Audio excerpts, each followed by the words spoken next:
नमस्कार दोस्तों, चलिए जान लेते हैं देश और दुनिया की आज की ताजा बड़ी और महत्वपूर्ण खबरों को। लेकिन उससे पहले वीडियो को लाइक कमेंट जरूर करें और साथ ही ये भी बताएं कि आप इस वीडियो को किस राज्य और किस जिले से देख रहे हैं।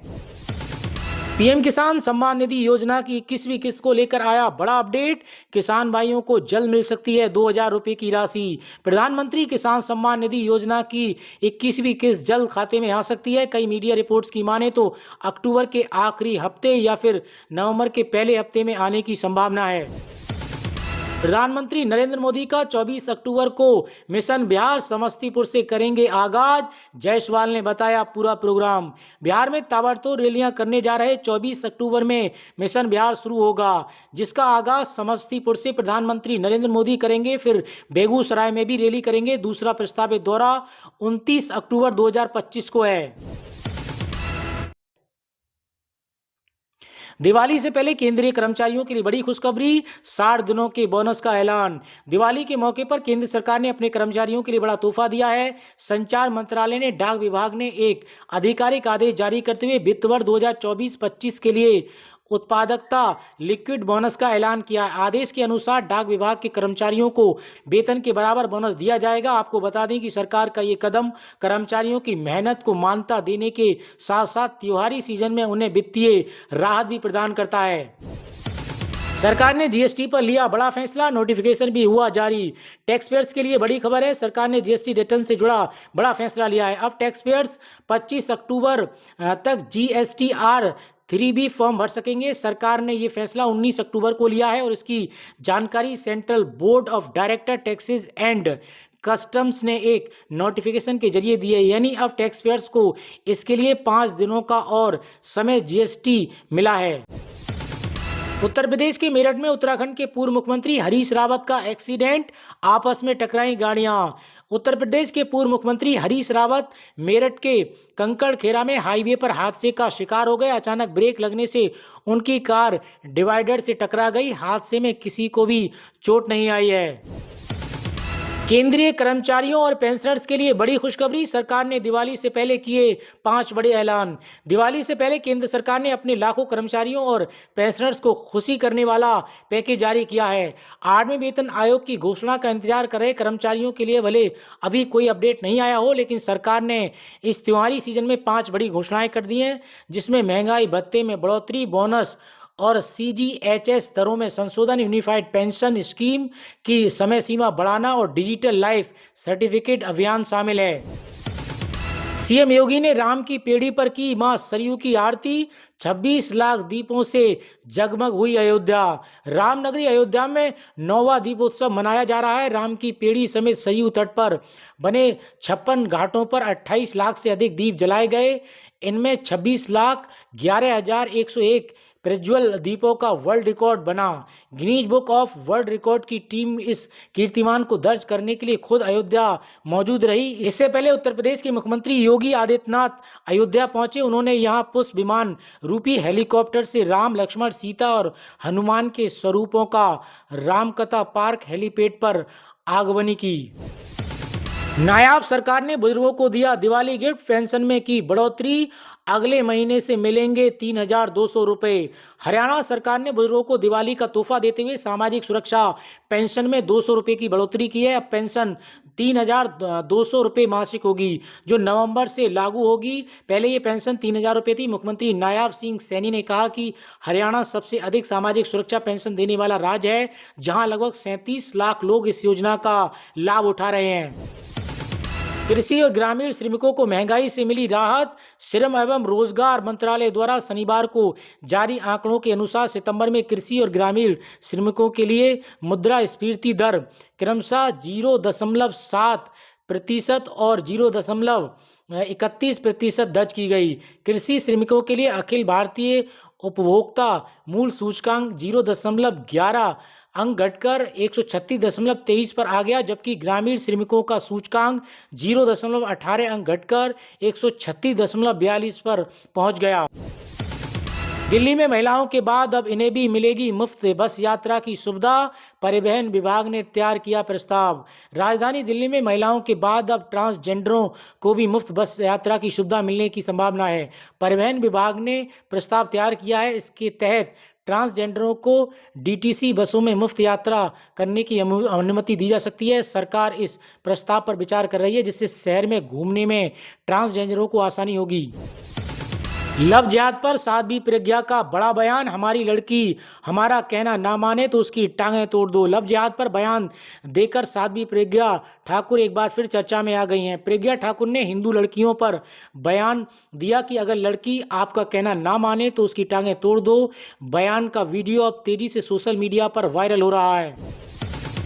दिवाली पर शहरी गरीबों को तोहफा, सरकार ने 14 राज्यों में 1.41 लाख नए घर बनाने की दी मंजूरी। केंद्रीय आवास और शहरी मामलों के मंत्रालय ने प्रधानमंत्री आवास योजना शहरी 2.0 के तहत शहरी गरीबों को पक्का और सम्मानजनक घर उपलब्ध कराने की दिशा में एक और बड़ा कदम उठाया है। हाल ही में मंत्रालय द्वारा आयोजित केंद्रीय स्वीकृति एवं निगरानी समिति की बैठक में देश भर के 14 राज्यों और केंद्र शासित प्रदेशों के 1.41 लाख अतिरिक्त आवास इकाइयों के निर्माण को मंजूरी दी गई है। इस निर्माण से जिन राज्यों और केंद्र शासित प्रदेशों को सीधा लाभ मिलेगा उनमें असम, आंध्र प्रदेश, छत्तीसगढ़, गुजरात, जम्मू कश्मीर, पुदुचेरी, राजस्थान, तमिलनाडु, मध्य प्रदेश, मेघालय, हरियाणा, उत्तराखंड और उत्तर प्रदेश शामिल है। इन क्षेत्रों में शहरी गरीबों की बढ़ती आवास आवश्यकताओं को ध्यान में रखते हुए ये स्वीकृति दी गई है। यूपी में स्मार्ट मीटर के उपभोक्ताओं को बड़ी राहत, ऊर्जा मंत्री ने पावर कॉरपोरेशन को दिए निर्देश। उत्तर प्रदेश स्मार्ट मीटर के उपभोक्ताओं को ऊर्जा मंत्री ने बड़ी राहत दी है। स्मार्ट मीटर के दाम एकमुश्त किए जाने में उपभोक्ताओं को आ रही दिक्कत को देखते हुए किस्तों में वसूली के आदेश पावर कॉरपोरेशन ने जारी कर दिए हैं। ऊर्जा मंत्री AK शर्मा ने पावर कॉरपोरेशन को इस संबंध में किस्तों में दाम लेने के निर्देश दिए हैं। पावर कॉरपोरेशन ने इस आधार पर शनिवार को जारी आदेश में कहा कि नए कनेक्शन स्मार्ट प्रीपेड मीटर के साथ दिए जा रहे हैं। जो लोग मीटर का दाम एकमुश्त जमा करना चाहते हैं वो एकमुश्त दे सकते हैं।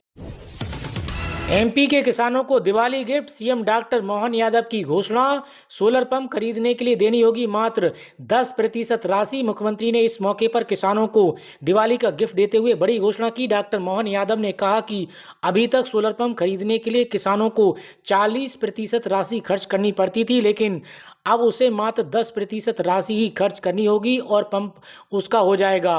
पंप की शेष राशि 90% राशि सरकार खर्च करेगी।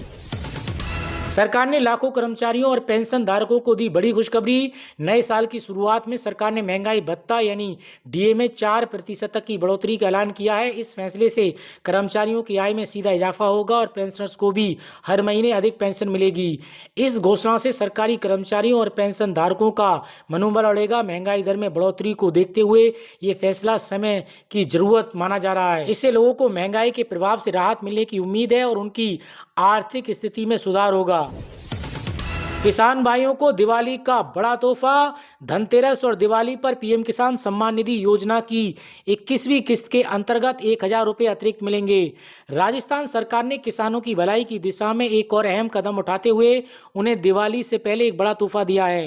राज्य सरकार की महत्वाकांक्षी मुख्यमंत्री पीएम किसान सम्मान निधि योजना के तहत किसानों को धनतेरस और दिवाली के शुभ अवसर पर 1000 रुपये की अतिरिक्त राशि मिलेगी। ये योजना केंद्र सरकार की प्रधानमंत्री किसान सम्मान निधि योजना के साथ चलाई जा रही है। योगी सरकार ने भेजी 297 करोड़ की छात्रवृत्ति, चेहरे पर आई बड़ी मुस्कान। मुख्यमंत्री योगी आदित्यनाथ ने लोक भवन से पिछड़ा वर्ग के छात्र छात्राओं के खाते में 297 करोड़ की छात्रवृत्ति DBT के माध्यम से ट्रांसफर की। उन्होंने कहा कि अब छात्रवृत्ति वितरण में भेदभाव और भ्रष्टाचार की कोई गुंजाइश नहीं है। पहले वित्त वर्ष में सितंबर से ही छात्रवृत्ति वितरण शुरू कर सरकार ने नई परंपरा की शुरुआत की है। प्रधानमंत्री नरेंद्र मोदी की PM घर सूर्य योजना से जगमग होंगे बिहार के गांव, 5000 से अधिक जनसंख्या होने पर मिलेगा लाभ। प्रधानमंत्री सूर्य घर मुफ्त बिजली योजना को बढ़ावा देने की एक बड़ी पहल के तहत बिहार सरकार प्रत्येक जिले में एक गांव को आदर्श सौर गांव के रूप में विकसित करने की योजना बना रही है। ब्रेडा के निदेशक ने सभी जिला अधिकारियों को निर्देश दिया है कि वे निर्धारित मापदंडों के आधार पर उपयुक्त गांवों का चयन करें और परियोजनाओं के पहले अगले चरण को शुरू करने के लिए उनकी सूची शीघ्र प्रस्तुत करें।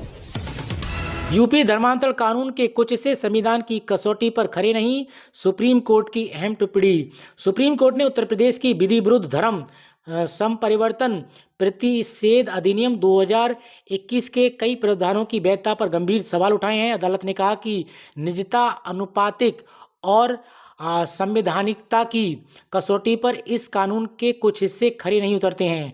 जस्टिस जीबी पारदीवाला और जस्टिस मनोज मिश्रा की पीठ ने शीर्ष अदालत ने सेम हिमाचल प्रदेश विद्युत बोर्ड के कर्मचारियों को दिवाली की सौगात 3% दिए जारी। हिमाचल प्रदेश राज्य विद्युत बोर्ड लिमिटेड ने अपने कर्मचारियों को दिवाली से पहले बड़ी सौगात दी है। बोर्ड ने कर्मचारियों का महंगाई भत्ता 42% से बढ़ाकर 45% करने का आदेश जारी किया है। ये बढ़ोतरी 3% की दर से 1 जुलाई 2023 से प्रभावी मानी जाएगी। गाजा में फिर बवाल, हमास ने इजरायली सैनिकों पर किया हमला, आईडीएफ ने स्ट्राइक से दिया जवाब। इजराइल और हमास के बीच संघर्ष विराम के तमाम दावों के बीच वही हुआ जिसका डर था। ट्रंप ने भले ही दुनिया भर में गाजा का शांति समझौते का ढिंढोरा पीटा हो, लेकिन काम कुछ नहीं आया है। सीज फायर के बीच गाजा में एक बार फिर से धमाके गूंजे हैं। दक्षिणी गाजा के राफा में आतंकवादियों ने इजरायली सेना पर हमला किया, जिसके बाद इजराइल डिफेंस फोर्स ने एयर स्ट्राइक के जरिए जवाब दिया। अमेरिकी राज विभाग ने पहले ही एक रिपोर्ट जारी कर दी थी जिसमें चेतावनी दी गई थी कि हमास गाजा पर हमले की तैयारी कर रहा है। ऑस्ट्रेलिया ने भारत को 7 विकेट से हराया, सीरीज में बनाई बढ़त। भारत और ऑस्ट्रेलिया के बीच पहले वनडे पर्थ के स्टेडियम में खेला गया, जहां मेजबान ऑस्ट्रेलिया ने 7 विकेट से बाजी मारी। उसने यहाँ इससे पहले 3 मैच खेले थे और सभी हारे थे, लेकिन इस बार वह बाजी मारने में कामयाब रही। ये मैच बारिश से प्रभावित रहा। टीम इंडिया की बल्लेबाजी के दौरान कई बार बारिश के चलते मुकाबले को रोकना पड़ा, जो भारत को भारी पड़ा। 50 ओवर का मैच धीरे धीरे 26 ओवर का कर दिया गया, जिसके चलते भारतीय टीम 26 ओवर में कुल 9 विकेट के नुकसान पर 136 रन ही बना सकी। वहीं ऑस्ट्रेलिया को जीत के लिए 131 रनों का टारगेट दिया गया। ऑस्ट्रेलिया ने इस टारगेट को 3 विकेट के नुकसान पर हासिल कर लिया। साथ ही दोस्तों आपको बताते चले, भारत और ऑस्ट्रेलिया के बीच इस 3 वनडे सीरीज का दूसरा मुकाबला एडिलेड में भारतीय समय अनुसार 9 बजे खेला जाएगा। तो दोस्तों देश और दुनिया की आज की खबरों में इतना ही। और अधिक खबरें जानने के लिए आप भारत न्यूज 92 के साथ जुड़े रहिए।